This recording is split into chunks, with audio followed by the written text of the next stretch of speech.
Yeah. I remember when I was pregnant again, I just felt so lost because I had to go back into that hospital, back into those antenatal rooms, and it was very much deja vu. It was extremely scary. Having to have a scan was just the worst thing ever, because I just, every time I would look at the screen, I just, I didn't think there was going to be a heartbeat there.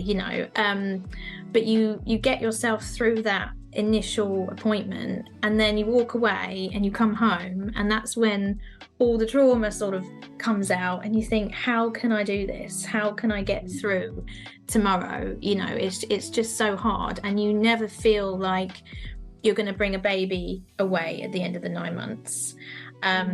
Previously you went into hospital, well, I went into hospital and came out with about a bunch of flowers. It's a really hard time, and you feel like no one understands. Who am I going to talk to about this?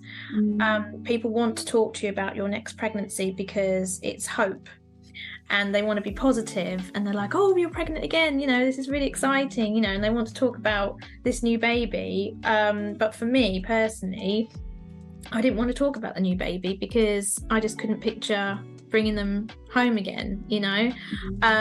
It's very difficult, and you don't want to feel as if you're betraying the baby that you lost. That was very much an emotion that I went through. I didn't want Aidan to think that I'd forgotten about him because I was now pregnant again with the next child.